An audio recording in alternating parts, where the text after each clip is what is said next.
December 23 పందెం గెలవడం.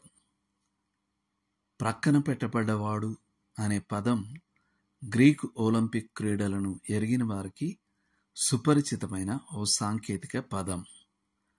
పౌలు తాను దేవుని దాసునిగా ఆమోదం పొందనివాడుగానో లేక అనర్హుడిగా ఎంచబడిన వానిగానో ఉండాలని కోరుకోవడం లేదని చెప్పడానికి ఆ పదాన్ని ఉపయోగించాడు. గ్రీకు క్రీడలు జరిగే చోట పోటీ నియమాలను, పోటీదారుల పేర్లను, విజేతల పేర్లను, వారి పట్టణాల పేర్లను ప్రకటించే ఓ ప్రకటనకర్త ఉండేవాడు. అతడు అనర్హులుగా తేలిన పోటీదారుల పేర్లు కూడా ప్రకటించేవాడు. పౌలు తనను ఓ ప్రకటనకర్త మరియు పరిగెత్తువాడు ఇద్దరిగా చూసుకున్నాడు. తాను పందెంలో ఉన్న ఇతరులకు సహాయపడటంలో తననే పట్టించుకోలేనంత తీరిక లేక అనర్హుడనైపోతానేమో అన్న చింత అతనికి ఉండేది. అయితే అది వ్యక్తిగత రక్షణ కోల్పోవడం అనే విషయం కాదు. అనర్హుడిగా తేల్చబడిన గ్రీకు పందెపు క్రీడాకారుడు కోల్పోయేది తన పౌరసత్వాన్ని కాదు, బహుమతి గెలుచుకునే తన అవకాశాన్ని మాత్రమే. ఇక్కడ ప్రాముఖ్యంగా చెబుతున్నదంతా బహుమతుల గురించే. ఇక మరి పౌలు బహుమతులు పోగొట్టుకోవద్దనుకున్నాడు. గ్రీకు క్రీడల్లో ఒక్క పరుగు క్రీడాకారుడు మాత్రమే ఒలీవల కొమ్మల కిరీటాన్ని గెలుచుకోగలిగేవాడు. కానీ క్రీస్తు న్యాయపీఠం ఎదుట నిలబడ్డప్పుడు ప్రతి విశ్వాసి ఓ అక్షయ కిరీటాన్ని గెలుచుకోవచ్చు.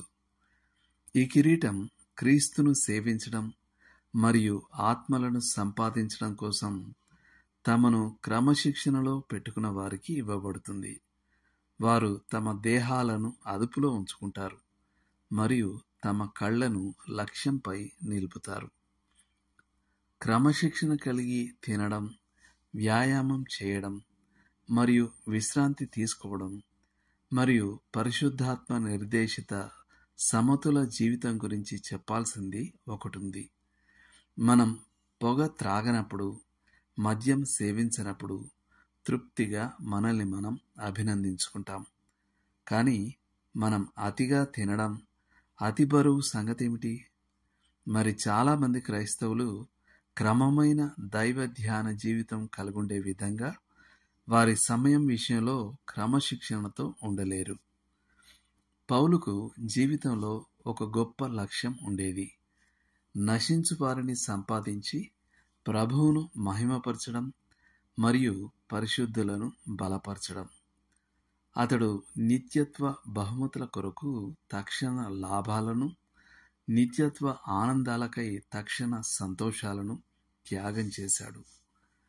నేటి వచనం: మనం కూడా ప్రతి భారమును, సులువుగా చిక్కులబెట్టు పాపమును విడిచిపెట్టి విశ్వాసమునకు కర్తయు దానిని కొనసాగించువాడునైన యేసు వైపు చూచుచు మన ఎదుట ఉంచబడిన పందెంలో ఓపికతో పరిగెత్తుదాము. హెబ్రీ 12:2. ఇతర లేఖనాలు: కొరింథీలకు రాసిన మొదటి పత్రిక 9వ అధ్యాయము 24 నుండి 27 వరకు.